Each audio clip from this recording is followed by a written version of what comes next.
The Indian Defence Forces will soon launch one of the biggest tri-service war games in the northeast region in what could be seen as a direct warning to Bangladesh's Yunus. Back off and stop provoking the seven sister states, or be ready to pay the price. In 1971, nearly 3,000 Indian troops had laid down their lives to crush East Pakistan and liberate Bangladesh in just 13 days of war, as 93,000 Pakistani troops surrendered to the Indian Army in Dhaka. Today, the same Bangladesh is provoking India's northeast and Siliguri Corridor like never before. The challenging terrain of Mechuka in Arunachal Pradesh is about to witness the fierce firepower display in one of the biggest tri-service military exercise ever held in the northeast, codenamed Purvi Prachand Prahar, which will see Indian Army battle groups, Air Force fighter squadrons and Indian Navy assets all pressed into action. The Indian Air Force has issued a huge NOTAM spanning most of the northeast for multiple days for the next 3 months. This after Yunus's latest provocation targeting India. Now he has presented a book to Turkish delegation sent by Erdogan, which shows parts of India as Bangladeshi territory. He had even presented the same just a week back to Pakistani military general Shamshed Mirza, sparking a major diplomatic row. But while Yunus may fantasize about Indian seven sister states, he may invite the Pakistani ISI or cozy up to Erdogan and buy Chinese weapons. In reality, Bangladeshi forces stand no chance against an Indian military in open battle. Indian military ranks the 4th most powerful in the world with a massive technical and manpower advantage over Bangladeshi troops, which lie way down in 35th. With exercise Purvi Prachand Prahar, the Indian military is gearing up to crush any misadventures, if provoked, by the non-elected Bangladeshi leader. The Eastern Command of the Indian military will simulate battle situations in these exercises from November 11th to 15th with an aim to boost interoperability between the 3 wings of the forces and prepare for multi-domain integrated warfare. All this while Trishul war games focus on Sur Creek in the west and the India-Pakistan border. Yunus is turning Bangladesh into a puppet of the Pakistan-Turkey-Azerbaijan axis. He has even decided to buy the S-5, S-400 ballistic missile system from China. But will that really be enough against the Indian military might? Yunus must remember, Bangladesh is surrounded by India on 3 sides, giving Indian forces a massive strategic advantage. Such large-scale war games like Purvi Prahar happen at pre-designated firing ranges, so Mechuka has been selected for its mountainous and challenging rugged terrain. It lies just 30 kilometers from the LAC with China and about 600 to 700 kilometers from the Siliguri Corridor, the 42-kilometer wide strategic highway connecting mainland India to its northeastern states. The military drills so close to the LAC also intends to send a loud message to Chinese PLA against any misadventures like the Galwan Valley clashes in 2020. So what are the details of India's tri-service war games in the northeast? Why is India simultaneously conducting multiple war games across the country and has issued numerous NOTAMs? What is Yunus's strategy behind provoking India and inviting Pakistani military and ISI? Is Yunus arming the Bangladesh military against India? And is India prepared for any 2.5 front war? We've got lots to cover, so let's take a detailed look. Indian military states, the exercise is a visionary step that validates multi-domain integration and showcases the operational readiness of Indian armed forces to counter emerging threats comprehensively. The exercise will focus on refining interoperability, improve situational awareness, and validate command and control structures for joint missions. The drills will press into action Indian special forces, unmanned aerial platforms or drones, precision missile systems, and networked operation centers working together in realistic high-altitude combat conditions. Revising tactics, techniques, and procedures will also be tested to strengthen combat agility and adaptability. 1.25 million active duty personnel makes the Indian Army the largest standing army in the world.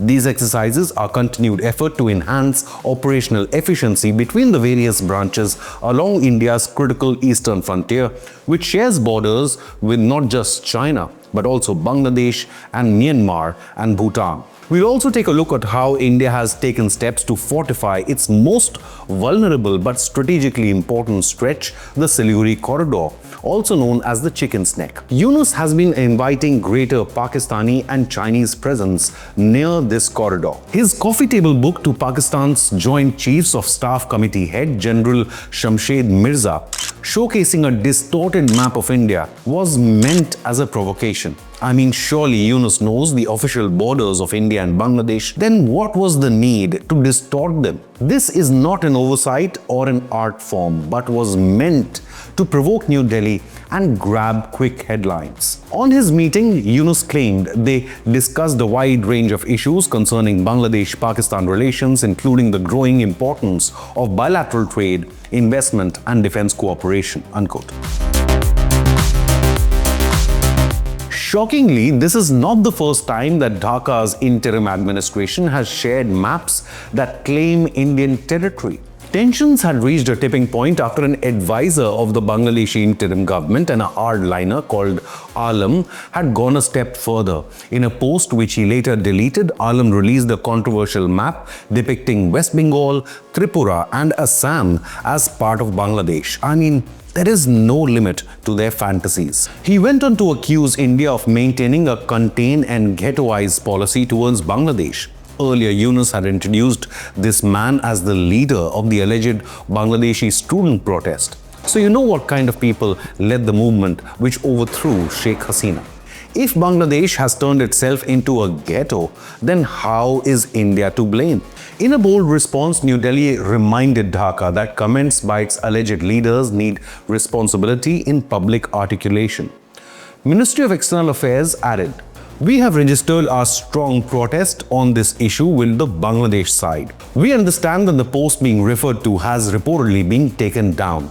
We would like to remind all concerned to be mindful of their public comments," unquote. Bangladesh is also busy arming its military. So is it targeted against India or the Myanmar rebels known as the Arakan Army? In the name of modernizing its army, Yunus government is rapidly purchasing weapon systems from China. Reportedly, Bangladesh is in talks to buy 20 J-10 fighter jets from Beijing, though any deal has not been announced yet.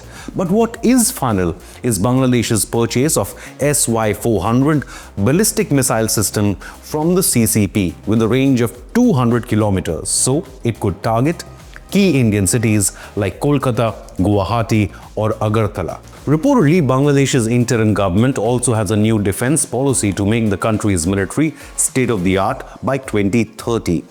Now, that wouldn't really worry India had it not been Yunus flirting with the ISI, which we will further uncover in just a bit. The purchase of the missile system indicates not just a technological upgrade but a strategic declaration that Dhaka intends to maintain credible deterrence at the India frontier. This acquisition also deepens China's status as Bangladesh's foremost arms supplier, reinforcing Beijing's strategic foothold in South Asia. However, this is a major U-turn from Hasina's tenure, under whom the Bangladeshi military had slammed the quote substandard Chinese PLA military hardware. So China is clearly happy with Hasina gone, even though the United States is suspected to have played a major role in the former PM's ouster. Amidst all these provocations, Indian military has stepped up its own preparations and refined its strategies to meet emerging threats to the northeast. The Indian Air Force will also be holding its own exercise spanning the next 3 months. On the 21st of October, India issued a NOTAM covering the entire northeastern region bordering China, Bhutan, Myanmar and Bangladesh.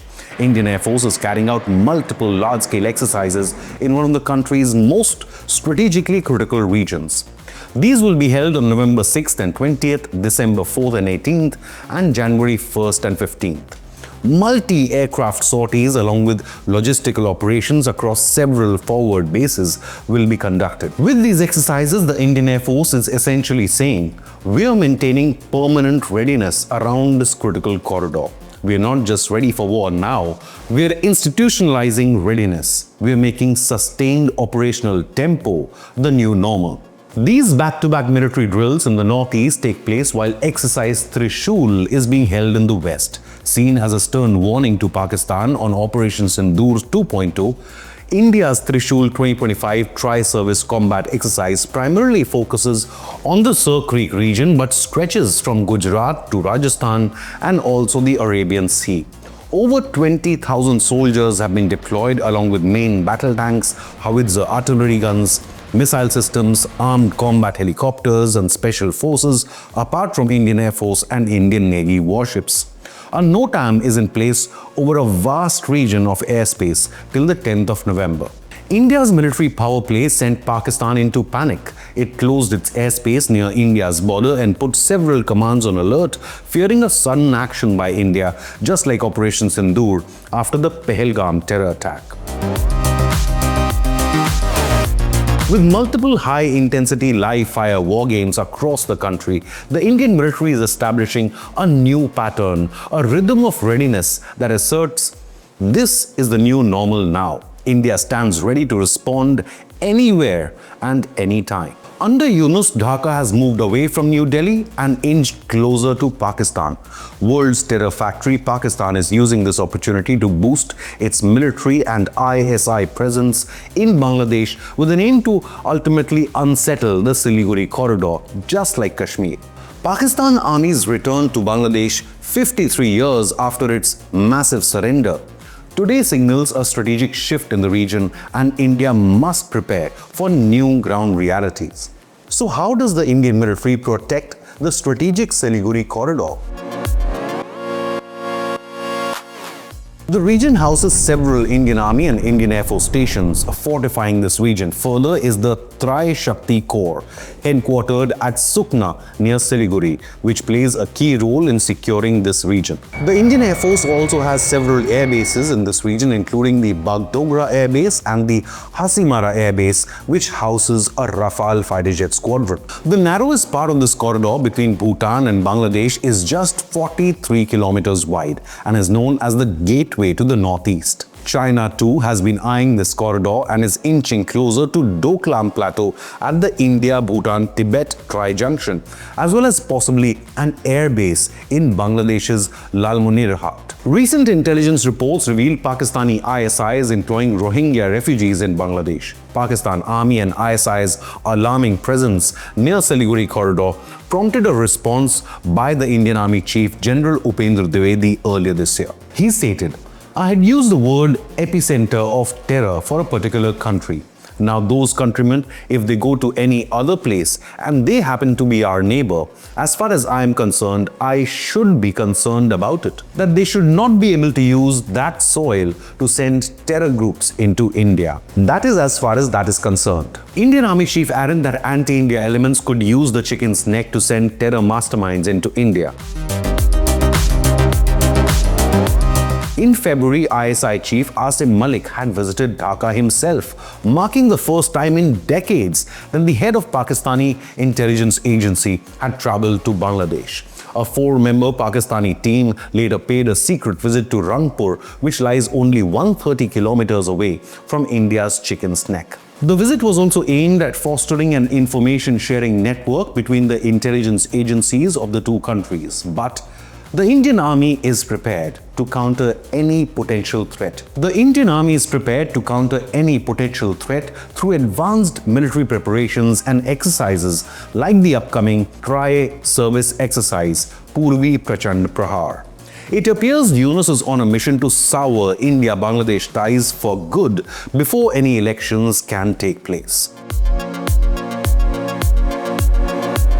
Bangladesh's elections are reportedly set for February. However, several political analysts believe the interim arrangement seeks to hold a one-sided affair. Yunus administration has banned Sheikh Hasina's Awami League from even contesting the polls, which means the elections can never be fair if you've already banned one party and millions of its supporters from even contesting.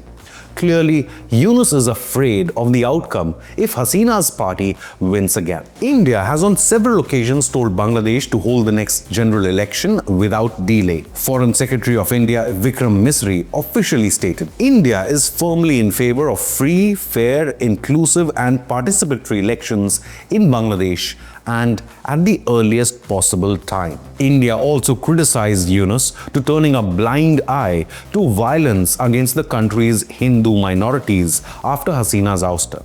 Hindu communities, homes and businesses were attacked by extremist mobs in Bangladesh, sparking widespread anti-Bangladesh protests in India. If the United States President Donald Trump can threaten to go to war to save Nigeria's Christians, then why can't India take action to protect Bangladesh's Hindus? Yet India has never invaded any other country. But rest assured, with the tri-service war games Purvi Prachand Prahar, India stands ready to crush any Bangladeshi misadventures. During Operation Sindoor, satellite images confirmed how Indian Army and Indian Air Force turned 11 well-defended Pakistani air bases into rubble. So do you believe Bangladesh can even afford to go to war with the regional powerhouse India? And if not, then what explains Yunus's repeated provocations? Leave a comment with your opinion in the like button and subscribe to Inconnect News.